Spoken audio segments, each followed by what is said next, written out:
Raiders duo Aidan O'Connell and Trey Tucker are sneaky good starts this week. We dig into the best sleepers and DFS plays of the week on today's episode of Locked On Fantasy Football.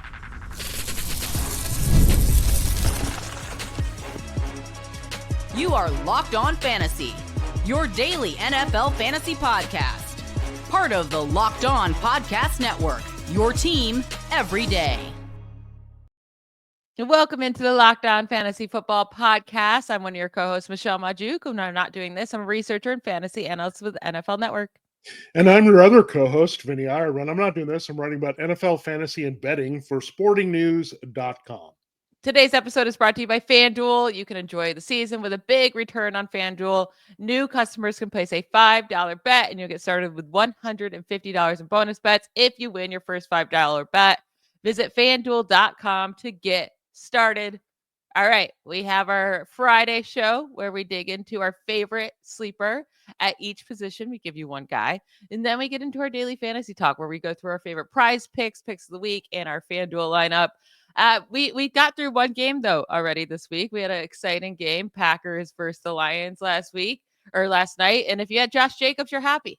If you had Jared Goff, you're happy. Besides that, and not a lot of great fantasy points to go around. Yeah, I mean, it was just a game concentrated on a few guys. Tim Patrick scoring multiple times, which doesn't help anybody. Amon-Ra St. Brown having a rather quiet night for him. I think there's getting a lot of coverage attention for him, but the evolving of the role of Tim Patrick is kind of interesting that they're using him in key red zone situations.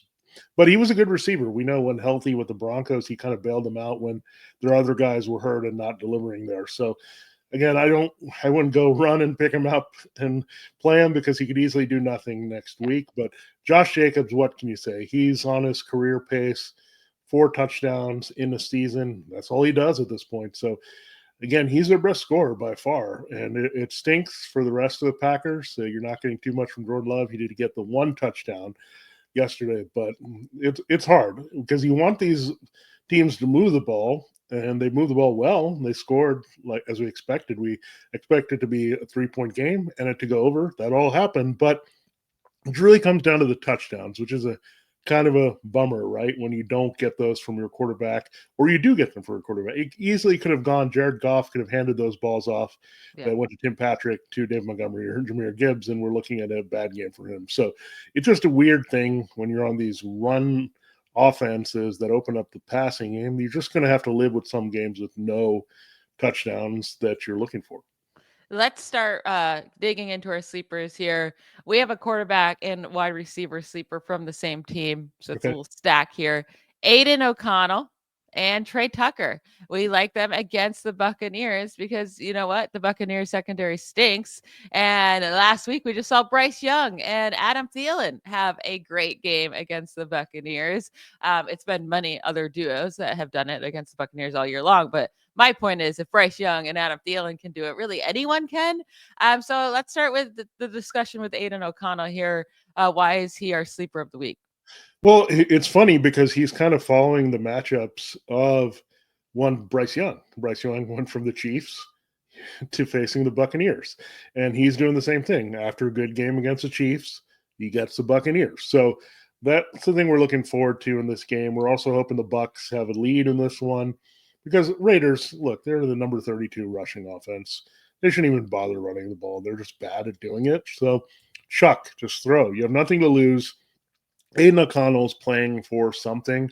It's probably not going to be the Raiders starting job next year. They're probably looking at Shedeur Sanders right now because they hold the number 2 overall pick. There's no way they're not taking a quarterback with that pick. So, Aidan O'Connell, you have nothing to lose. Let it fly. Maybe you'll be a good backup on another team, like if they evaluate you and see what you can do. You're not terrible. You're a good pocket passer who can get the ball downfield, and I think you can do that against the Bucs. The Bucs need to improve their pass rush. Their secondary is a bit suspect. So O'Connell, again, I would feel free to just let him loose. And it's also helped that Jacoby Myers and Brock Bowers have played really well. So those are 2 key targets. But we do like another key Raiders target in this game. Yeah, Trey Tucker. Now, this is a deep sleeper. That's the point of this, right? Like, no, you're not starting him over the other big names. He's not a top 20 guy in our rankings, but Trey Tucker is a startable flex play, I think, this week, or a wide receiver 3 in your lineups. He scored 15.2 and 13.9 fantasy points over the last 2 weeks in full PPR. He played on a career high 97% of the Raiders' offensive snaps last week, brought in that long touchdown. And it's not even just you're picking him up to play in this matchup if you need someone, right? Both, I mean, obviously they play in the same team, but the matchups for the Raiders upcoming, they get the Buccaneers this week, then the Falcons the next week, and then the Jaguars the next week. I mean, talk about 3 incredible games. So if Trey Tucker does start to come along here and getting this work, then you're talking about a guy that you could start moving forward as well. Yeah, and O'Connell, again, this is what I want him to do. Just unleash it. I mean, he scored, Tucker did on a big play from O'Connell in the last game. Just let him do the work here and use what the Raiders used to use, using speed receivers downfield. I mean, Myers and Bowers are very good intermediate receivers, so that should open up some downfield balls as well for Tucker. And we've been waiting for a third guy to emerge since the Devontae Adams trade, and Tucker might be the guy. You had Turner. He was put on IR. He was a guy that would make some plays, but I think Tucker is a lot more regular in their offense, and we've seen that with the snap count. So I like O'Connell to Tucker. That's also very good. If you're looking to go cheap, that's a pretty good DFS stack this week. Now, I didn't do that, heads up, but it can be a sneaky one. I wonder if you did it. I feel like you probably did. We'll see. Okay, we won't give it away.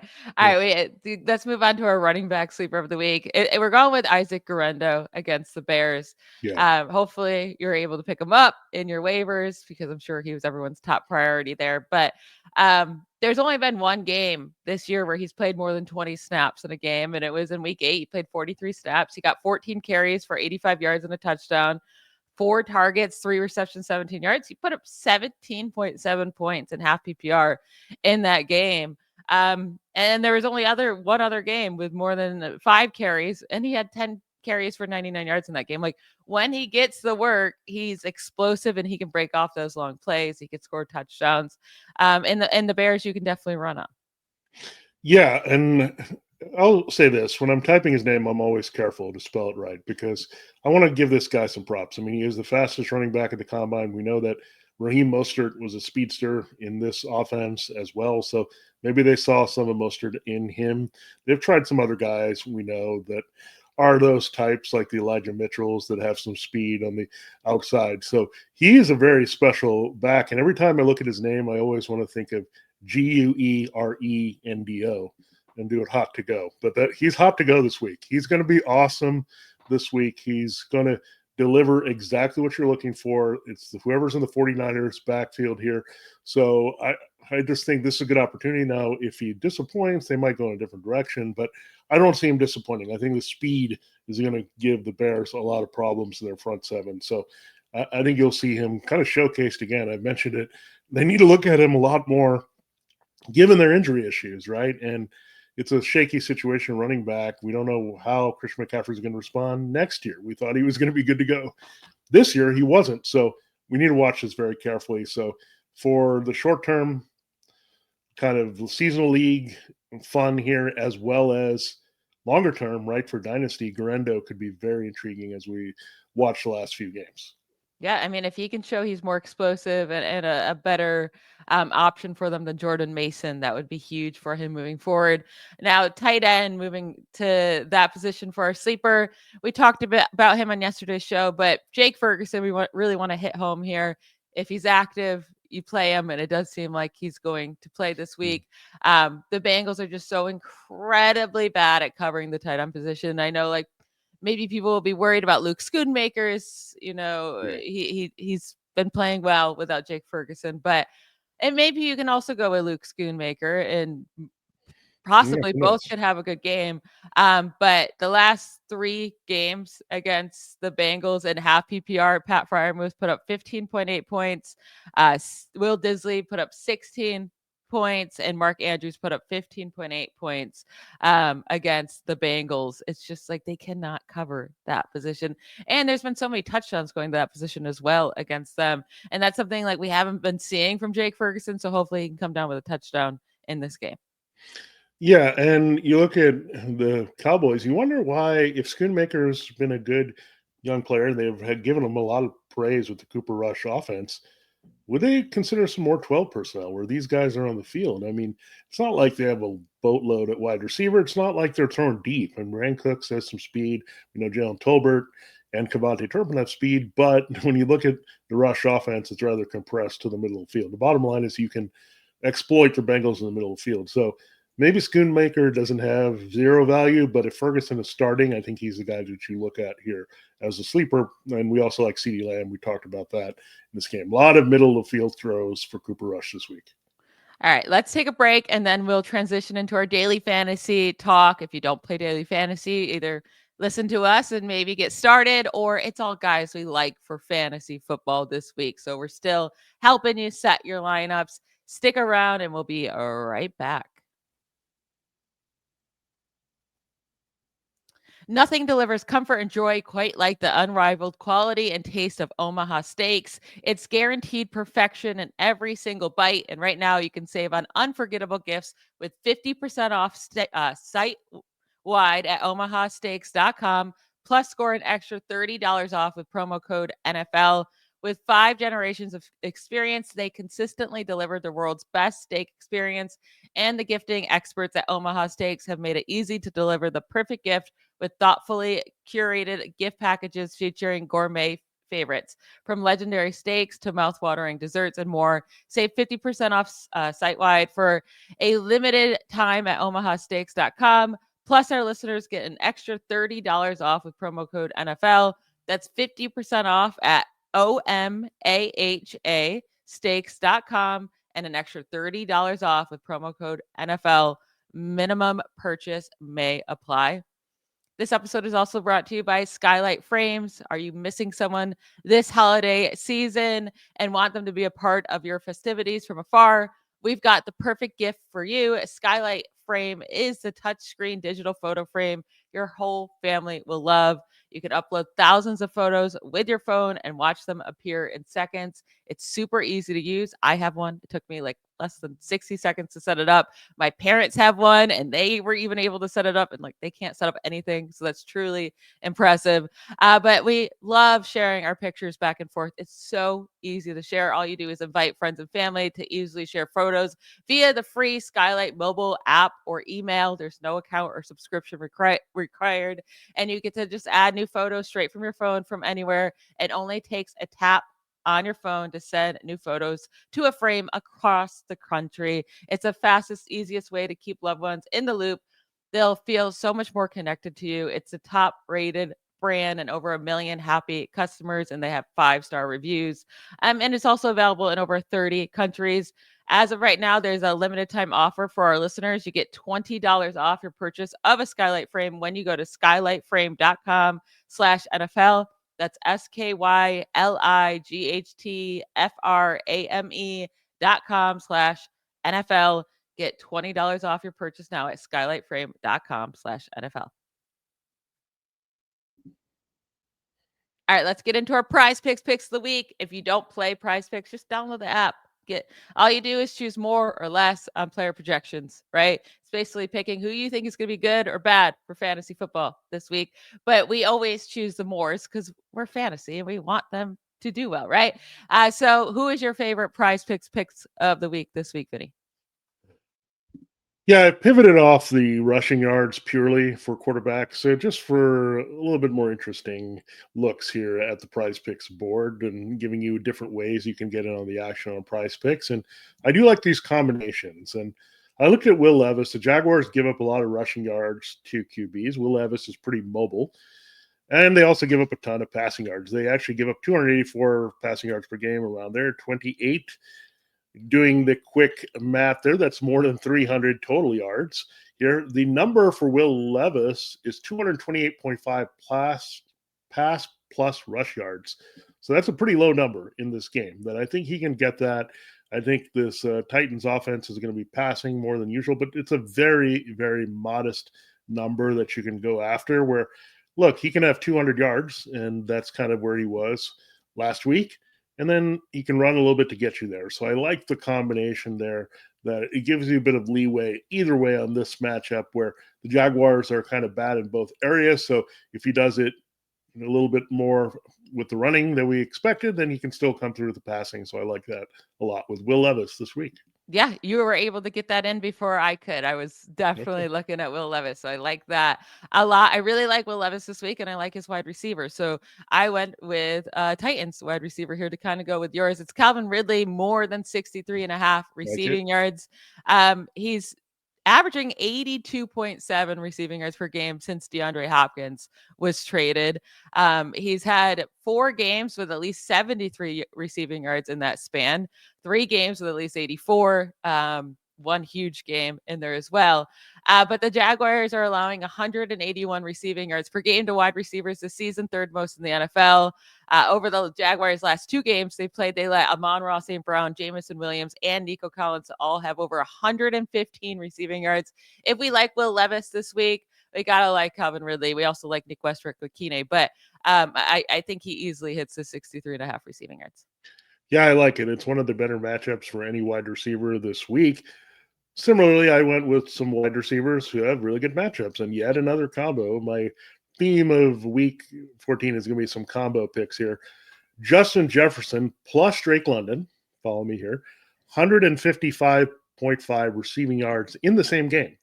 Vikings-Falcons, more.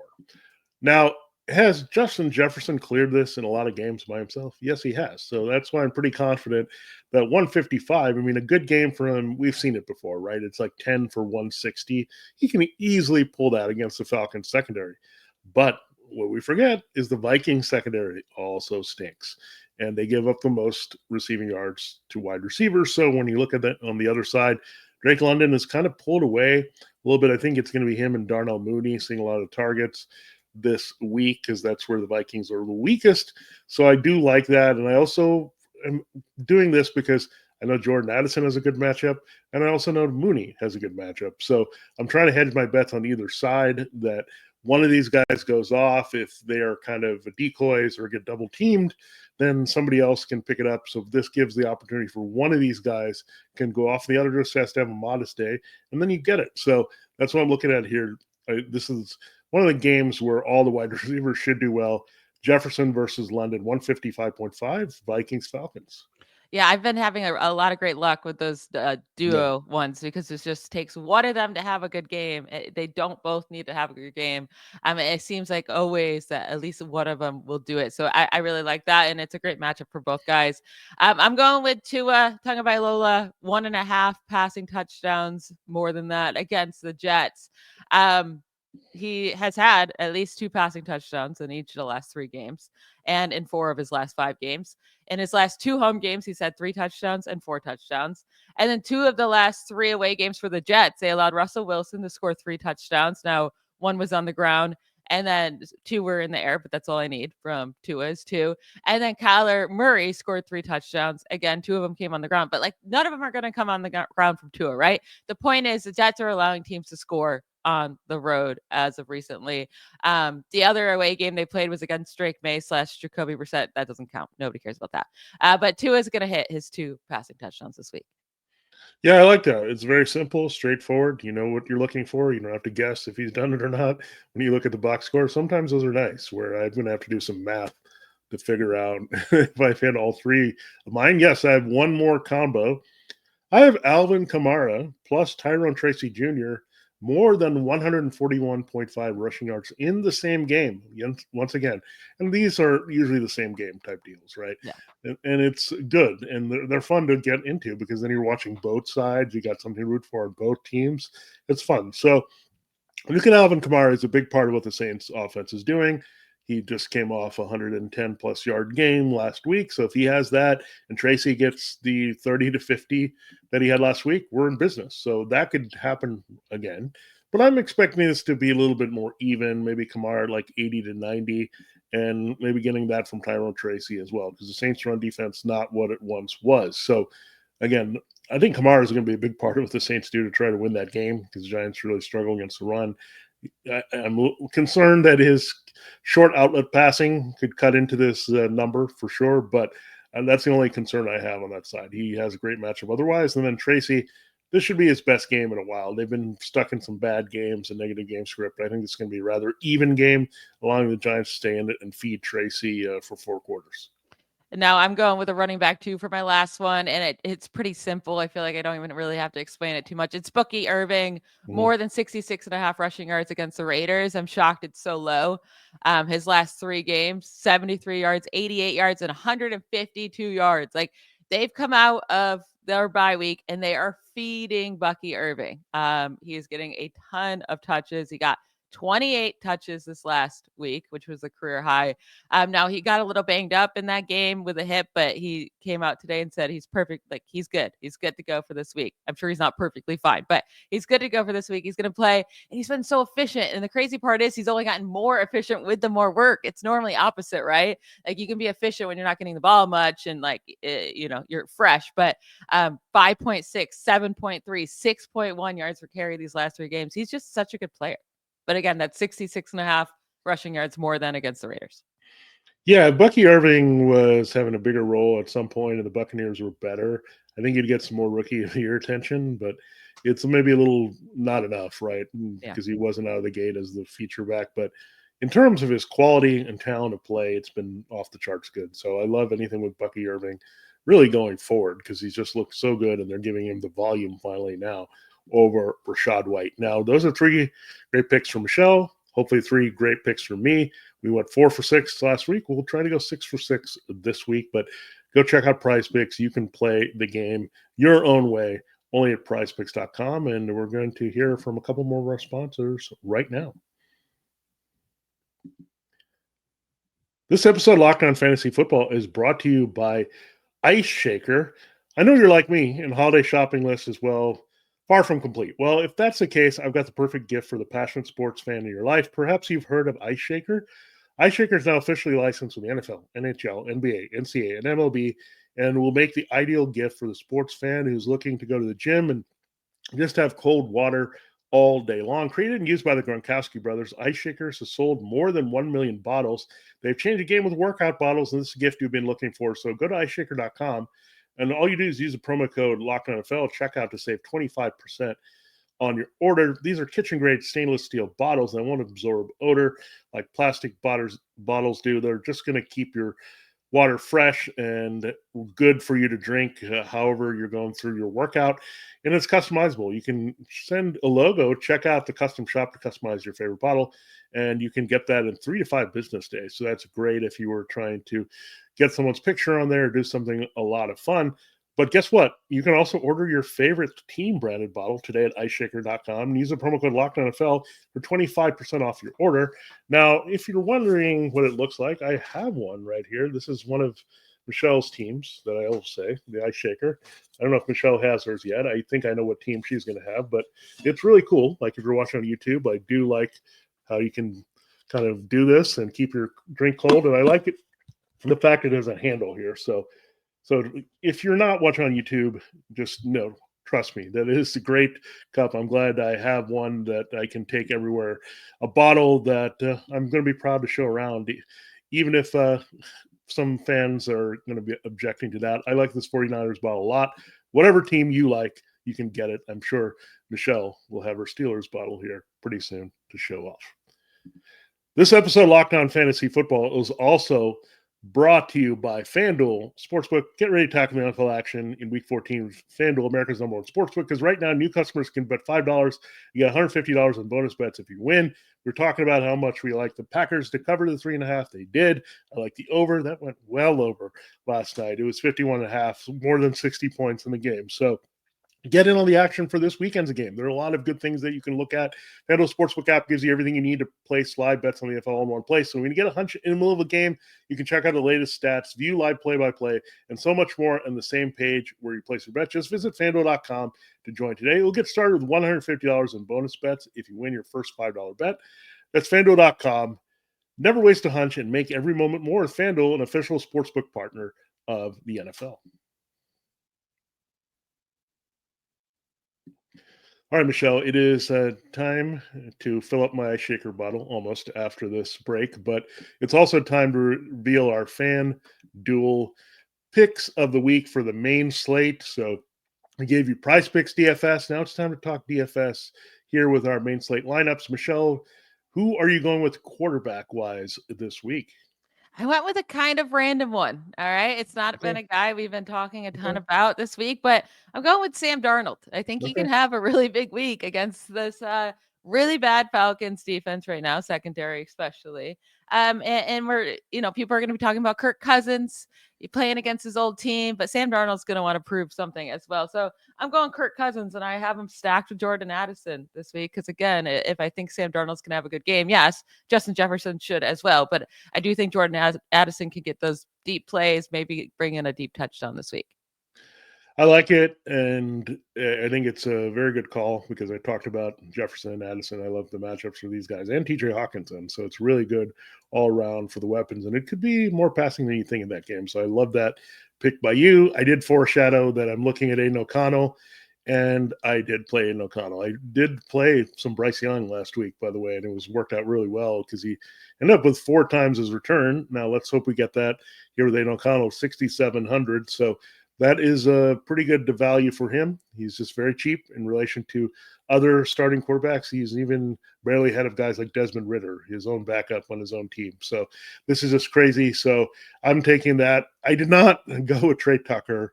I wanted Brock Bowers. I'm playing the hits here. I'm going with the quarterback and tight end combination I can trust the most this week in that game. So a little Brock Bowers here. So revealed that already. That's my tight end at $8,000. To go through my other wide receivers, because I already said I did Jordan Addison. I went with Calvin Ridley. I talked about him earlier. I expect him to have a big game with Will Levis. I did consider playing Will Levis, but I just think Sam Darnold's a little bit safer with just as high of a ceiling. So I went with Darnold over Levis, but I'm going to stick with Ridley. And then I went with Trey Tucker, who we talked about. I do think he's a sneaky play. I needed someone cheap in that last wide receiver spot. And he's a guy that I think has some upside this week. All right. At wide receiver, I also went with Jordan Addison.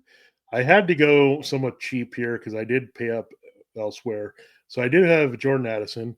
I do have also Josh Palmer. I'm looking at potentially his history against the Chiefs and maybe needing to be in a bigger role in that game. And so very cheap wide receiver that you can look at 5,400. Now, Michelle and we talked about this guy, well, briefly. I liked him as a sleeper. Michelle did not. But I kind of think he's sneaky this week. It's Khalil Shakir. The Rams are not great in the slot with Quentin Lake covering. So I'm taking a shot. I mean, someone's going to go off for the Bills in that game. The Rams are not a very good defense. I know it could be a lot of James Cook running and as well as Josh Allen, but if someone's going to do anything, especially we'll see about the value of Dalton Kincaid. If he's healthy in the middle of the field, that could change some things. But I'm going to Khalil Shakir, 6,500. It's taking a little bit of a leap of faith here, but I had to save money with all my wide receivers, and I did that with Shakir, Palmer, and Addison. Yeah, I went pricey on my 2 running backs as well. And speaking of, the reason why I'm not high on Khalil Shakir, or really any Bills wide receiver, is because I think James Cook is going to have a fantastic game. So I paid up for James Cook, and I paid all the way up for Saquon Barkley, who's $10,000. So he might be the most expensive player of the week. He definitely was the most expensive running back. I don't care. He's against the Panthers. He could he could have a record this week. He might just absolutely blow our socks off. So I want to pay up for him. So I went Barkley and James Cook as my 2 running backs. Yeah, I went with Alvin Kamara. I really like him this week. I think he's going to be a big part of what the Saints do to try to win that game. So that's who I paid up for. Didn't quite go up to the 10,000 for Saquon Barkley. I did think about it, but then I took the free space on the cheap end with Isaac Guerendo. I just did it, 5,200. So I got to back up what I talked about here with the sleepers and all that and the good matchup. So Guerendo I put in there again. I went expensive with one running back. And did not the other, but that's because I spent up on my flex in the end, which I didn't expect. Yeah, my flex also, I'm definitely leaning on running backs this week because my flex is also running back, and it's Bucky Irving. Talked about him, but he's been getting a huge workload, and he's just a fantastic player. So spin up on him as well. Yeah, it's always good to back up. If you like a guy as a sleeper or in PrizePicks or anything else, DFS, you're going to carry on with a FanDuel. You should just try to be all in on that player. Kind of like when you're drafting a player and you put them on the board, just put him on all your teams. And the guy I paid up for is Justin Jefferson. So I'm also hoping for a big game from Sam Darnold because I have 2 Vikings wide receivers in this mix now with Addison and Jefferson. I didn't intend to do that, but I had some money left over. I wanted to play Jefferson all season long. I mean, good time to play him is after a shaky game in a great matchup because they'll probably grease him quite a bit in this game. So that's why I did it 9,200. So I paid up for him 9,200 as well as Alvin Kamara at the same price. I'll just round up my defense. I'm just going with the Cardinals at home. I just went for a reasonable defense at a price. I mean, last week I played the Patriots. It didn't matter. They didn't do anything because I was loaded at the other position. So I would go with 3,700 here for the Cardinals at home against the Seahawks. Much better home defense than away defense. I went cheap with both my last 2 spots, the tight end and defense. So Will Disley, we really like Will Disley this week in a great matchup against the Chiefs, who tight ends typically destroy. He would have been our sleeper of the week, but we've been talking about him so much that we went with someone else. So, but Will Disley, we expect him to be a great play, get a lot of targets. So, and he was cheap. So that was great. I'm at 5,100. And then I'm going with the Giants. You talked me into the Giants defense earlier this week. They can get the sacks on Derek Carr. Derek Carr can make mistakes. They were cheap. I needed that. So what with the Giants against the Saints? Yeah, and the lesson to be learned this year, don't stress too much about your defense. Get everything else settled, right? And then you'll find somebody because there's always some defense that's on the cheap end that no one has looked at that has a big game. So we're hoping it's the Cardinals and Giants this week. So good stuff there, Michelle. Good lineups, good picks all around, sleepers, prize picks, you name it. It was a great Friday show. I really liked our Friday shows. It puts a nice bow at the end of the week. Yeah, that's it for our prep for week 14. We wish you all the best of luck. We will talk to you on Monday. If you are or if you're listening on YouTube, give us a subscribe, give us that like on whatever podcast app you're listening to. We'd greatly appreciate it. Have a great weekend, everybody. Bye, y'all.